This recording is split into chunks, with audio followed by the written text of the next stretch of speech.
Ô, André, o Perfeito. que é a oxicodona? Vem do ponto de vista farmacêutico. Do ponto de vista farmacêutico, assim, todos os opioides, né, eles derivam da papoula ali, né, dessa planta, por isso que é da onde se extrai o ópio, né, então é daí que se tem esse nome opioide, mas a oxicodona especificamente, ela é um derivado semissintético, né, quando a gente chama de semissintético é porque a gente extrai da planta, mas depois faz modificações nessa molécula original para chegar numa melhoria, né, ou para atingir um outro produto.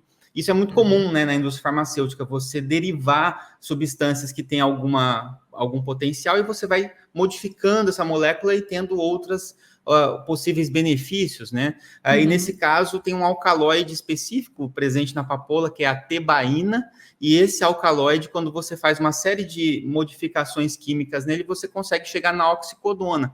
Da mesma forma que modificando esse mesmo alcaloide, você consegue fazer modificações e chegar na naloxona, que é um antagonista opioide, que é o antídoto que se usa numa intoxicação. Então é bastante interessante que a partir de um mesmo alcaloide, você faz, dependendo das modificações que você faz, você chega ou na própria oxicodona ou num medicamento que se opõe ao efeito, né?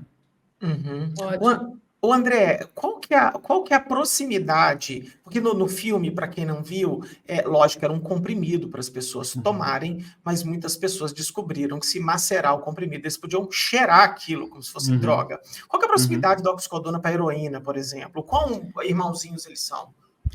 A heroína, se a gente pensar, ela também tem uma potência, né, maior. A gente considera que a morfina, ela tem uma potência relativa que a gente considera 1, né, porque na verdade a gente estabelece a morfina como o padrão, né, e a partir dela a gente começa a relacionar os outros. E a heroína, ela por ter essa via de administração mais convencionalmente injetável, né, ou às vezes fumada, dependendo do caso, ela é considerada aí com uma potência relativa de 5 vezes, mais ou menos, a potência da morfina. E a oxicodona, dependendo da via que se utiliza, né, por exemplo, se você tentar mimetizar a via da própria heroína, você também tem uma potência relativa muito parecida com a da própria heroína, né? Então, ambos são opioides, então vem daí essa comparação, né? Porque você tem uma droga que é mais potente que a própria morfina, que é considerado um opioide potente, né?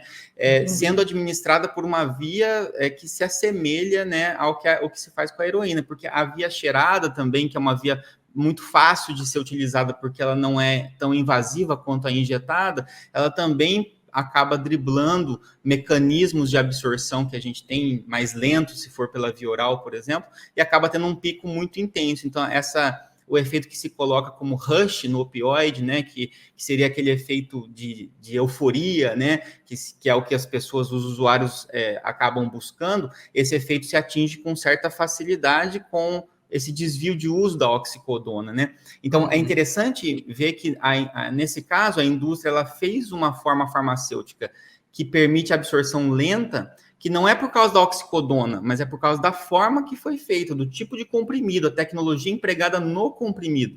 É isso que faria com que essa oxicodona fosse absorvida mais lentamente e tivesse aquele uso de duração de 12 horas que eles prometiam lá, né? Porque a oxicodona já existia antes da Purdue fazer essa versão dela, né? O que eles fizeram foi adaptar o MS Contin que eles tinham lá, que era a morfina de liberação prolongada, eles empregaram essa mesma tecnologia na oxicodona pura, porque a oxicodona já existia em doses mais baixas associadas à aspirina, associada a paracetamol, né? Então, eles não tinham, assim, o privilégio, né, de ter a patente da oxicodona em si. O que eles estavam fazendo era um medicamento novo baseado na oxicodona, e isso sim, o Oxycontin, essa marca Oxycontin que eles estavam tentando vender e lucrar em cima. Então não era exatamente o lucro em cima da oxicodona, que era inclusive barato de ser produzido, mas era essa nova tecnologia que prometia uma liberação prolongada e que com isso teria como utilizar em situações crônicas, né? E segundo eles, né, se aproveitando da ideia de que não causava vício, por exemplo, mas apoiado numa carta de editor do New England da década de 80, mostrando o uso hospitalar agudo, né? Que não tinha nada a ver para cirurgia, para dor aguda, né?